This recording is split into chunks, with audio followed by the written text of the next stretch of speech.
Estamos começando mais um programa Polêmica e hoje nós temos a presença da atriz e empresária Gabi Casé. Gabi, um grande prazer em ter você aqui e eu tenho certeza que os telespectadores ficaram muito felizes com as nossas conversas, abordagens e algumas curiosidades que vocês, de repente, não estão lembrando. Né, Gabi? Quem sabe.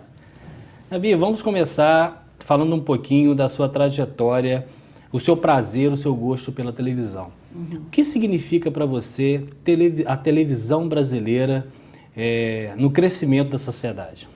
Olha, como você me apresentou, né, como atriz, realmente foi a minha primeira formação.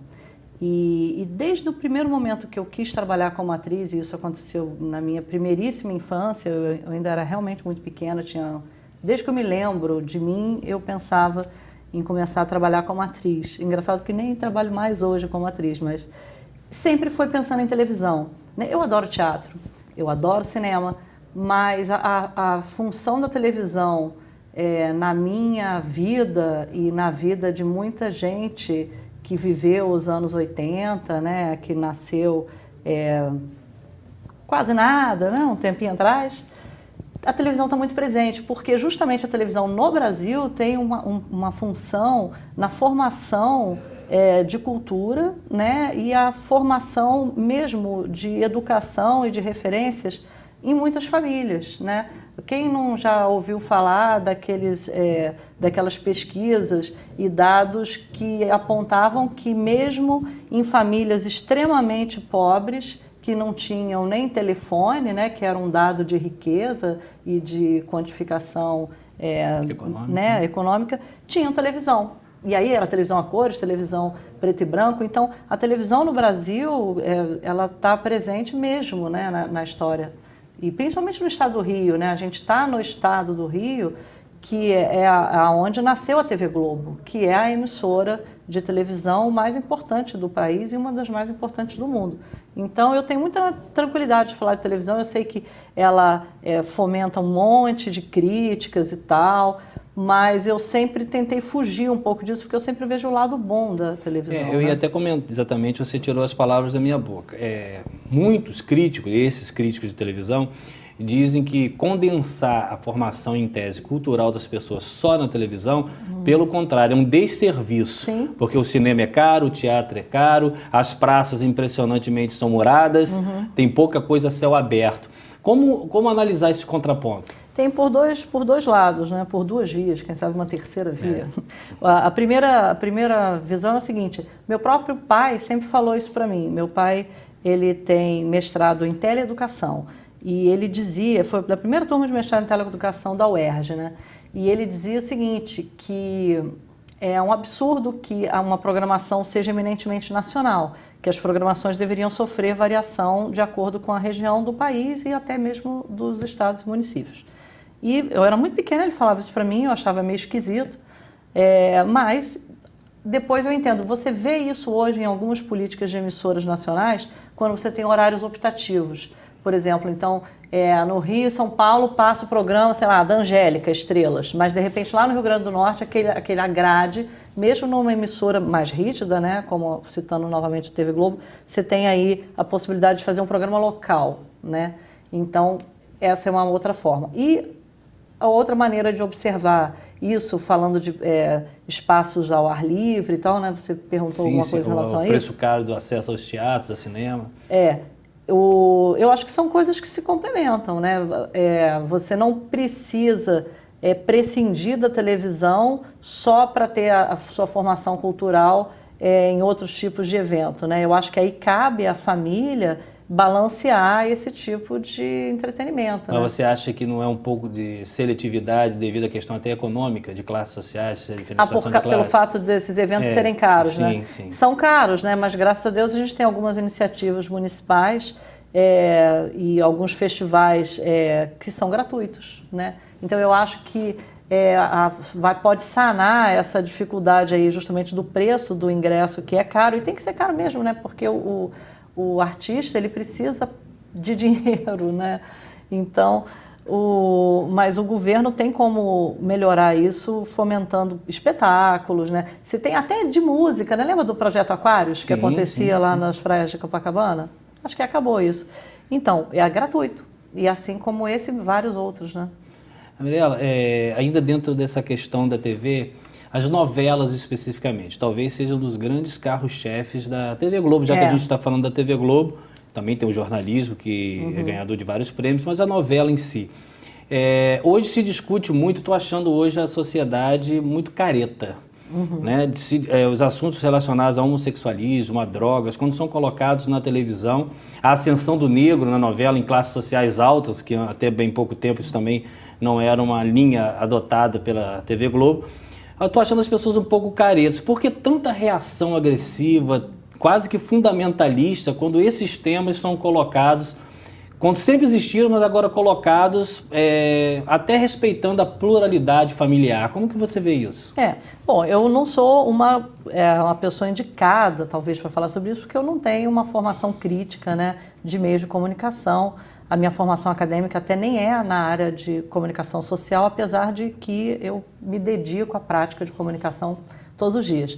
Mas uma coisa bem legal dessa sua pergunta me fez lembrar do livro que foi escrito até pelo Pedro Bial, né, que é a biografia do Roberto Marinho. É um livro ótimo, recomendo para qualquer pessoa, principalmente para os empresários de TV. Ele diz no livro que o Roberto Marinho dizia que a TV Globo e a televisão, né, deveria atender à expectativa do espectador médio tijucano. Entendeu? Então, se aquele target ali, aquele público-alvo, se você atingisse ali, você estava bem. Entendeu? Então, toda a orientação de discurso, e aí todos os programas da rede, né, seguem essa filosofia, vão atingir a opinião do tijucano médio. Quem é o tijucano médio? É a classe média do Brasil, entendeu? Com hábitos tradicionais, com relacionamentos bem definidos, católicos, muito provavelmente, né? Então, hoje em dia a gente vê que a sociedade está se transformando muito, né? Eu não vou nem tocar em assunto de religião, né? Porque eu falei católico, mas até seria um exemplo, né? O crescimento do público evangélico em detrimento... Principalmente do estado do Rio, né? Exato. Então, isso já é um item. Você falou de homossexualismo, falou de vários assuntos que... a seção do negro em papéis, né? Agora, por que isso choca, né? Se a gente sabe que... Porque a impressão hoje que está todo mundo tão careta. Por quê? Porque exatamente a televisão estava acostumada a se dirigir a um público careta. Quando ela muda um pouco o público-alvo dela, porque percebe que está perdendo a audiência, deve dar essa confusão. De repente a sociedade mental. Avançou e a TV descobriu que ela poderia estar só naquele mote mais tradicional, ela perderia. Eu acho que sim. Ela mudou o diálogo, né? Ela não está mais atingindo, eu vejo que ela não está mais querendo atingir o tijucano médio, né? Para citar aí as palavras que o Bial escreve no livro. Mas eu acho que é por isso, porque ela mudou um pouco o público-alvo. Eu não sei se o público-alvo está acostumado ou se não sei. Eu acho uma besteira, caretice eu acho caído, muito caído. Tenho horror à caretice. E nós sabemos que nós temos uma responsabilidade, enquanto cidadãos, muito grande com a formação das novas gerações, né? Eu sei, eu tenho 2 filhos. Pois é, eu também tenho 2. E quando a gente assiste... Cara, mas a nova geração não assiste televisão? Pois é, deixa eu te falar, é exatamente isso que eu queria comentar com você, mas discute esses temas em uma outra mídia que a gente vai, de repente, falar. Mas como construir essa nova geração menos preconceituosa, menos racista, mais equilibrada no pensamento, se esses pais, grande parcela deles, ainda continuam numa concepção mais conservadora às vezes até um pouco prejudicial diante do avanço social. Como é que a gente, agora como mãe? Sei lá, eu tenho, meus 2 filhos, eu sigo São minha mãe, anos cada eles um? têm 14 e 7. Moram aqui em Campos comigo desde janeiro. Estão gostando da cidade? Estão adorando a cidade, assim, eu estou gostando muito de ver o relacionamento deles com os colegas, eles já têm os trejeitos de falar bem campista, que eu conheço. Falou cabrunco ainda não, né? Não, cabrunco ainda não. Tá. Mas as crianças, né, elas têm uma velocidade de assimilação muito grande, então por isso eu acho que a internet acaba sendo o melhor meio para elas buscarem entretenimento. E eu vejo isso acontecer na minha casa. Então, o meu filho de 14 anos, não tem TV no quarto. Ele tem um aparelho de televisão que ele pluga lá com um computador, sei lá o que, com o PlayStation dele, aonde ele assiste. E ao mesmo tempo ele comenta coisas assim, pois é, não sei o que, das grandes construções. Eu falei, Antônio, como é que você sabe disso? Você não vê televisão? Não, mas eu vi o documentário do Discovery no canal que eu assino no YouTube. Eu falei, então tá bom. O meu filho de 6 anos assiste tipo um blog, né, de um português. O cara é português lá de Lisboa. Eu tô rindo, eu sou descendente de portugueses, né? Mas é tão engraçado porque o cara, ele é de Lisboa e naturalmente fala com sotaque, né, de português sobre jogos. E meu filho passou a falar com sotaque também, né, de tanto assistir. E ele acompanha aquele cara falando asneira lá diariamente sobre jogo, sobre... É jovem português? Ele é jovem, mas não tanto. Ele, sei lá, não tanto em relação ao meu filho, que tem 7 anos, né? Mas é uma outra realidade. Eu acho que a gente tem mais que aprender com eles, né? E orientar na medida do possível. Já que você já entrou na questão das redes sociais, eu acho que um dos grandes avanços da rede social foi tirar do anonimato pessoas até muito boas em concepções, em críticas, em análises, em artigos, que de repente não tivessem as redes sociais, teriam dificuldade de ingressar em uma mídia tradicional. Por outro lado também, a gente lê e assiste, ouve certas coisas que causam até um pouco de estranheza. Esse lixo informativo, como é que a gente consegue fazer essa separação do joio e do trigo? É filtro, cara. E como é que se faz um filtro se de repente a geração é só da internet? E aí? Eu acho que é o filtro que cada um tem baseado no capital cultural que você adquire dentro da sua família, né? Então, esse filtro, né, isso já permeia as noções jornalísticas desde que o jornalismo começou, né, a existir lá no impresso. Você tem que ter filtro, porque tem fontes e fontes. Você sabe o que é bom, o que é ruim, você tem que ter alguns parâmetros. Eu acho que esse parâmetro pode ser construído em família e em sociedade. Então, aí você vê, assim, programas, por exemplo, de auditório que movimentam certos segmentos da sociedade. Qual é o filtro dado por aí? É o filtro da coletividade, entendeu? O que o coletivo acha bom, você acaba achando bom também. Ou então, o que o coletivo acha bom, você, por não ser parte daquele coletivo, vai imediatamente rechaçar, né? Eu cito aí o exemplo do programa da Regina Casé, que faz parte da minha família, inclusive, e que eu vejo isso, né? Outro dia tinham lá um negócio no Facebook dizendo assim, eu não vejo o programa da Regina Casé porque ela não me representa. Eu falei, beleza, né? Tudo bem. Você não pode representar todos os povos, todas as pessoas ao mesmo tempo. E aí vem um assunto que eu mais gosto em termos de comunicação. Vamos lá. Segmentação, né? O que a gente vê hoje é tão fantástico você ligar o canal de televisão, ver 500 canais, né, à sua disposição. Quando eu era criança, você ouvia, nos Estados Unidos a televisão tem 400 canais. Você ficava pensando, caraca, como é que será isso, né? E, pô, chegou a nossa vez, né? A gente já vive isso há 20 anos. E agora, mais ainda, né, a classe média está com acesso total à TV paga. E é um fenômeno que veio para ficar, que na minha opinião até ameaça a existência da TV aberta. Eu tenho essa visão, que é uma visão bem minha, né? Meu sogro achava isso também, que é um cara feríssimo de televisão, infelizmente já falecido, Geraldo Casé. O segmento, a segmentação, a coisa nichada, né? Cada nicho tem a sua voz, na minha opinião, o grande lance da comunicação em massa. E, ao mesmo tempo, o grande veneno para o financiamento de propaganda, né? Eu mexo muito com a parte comercial, né?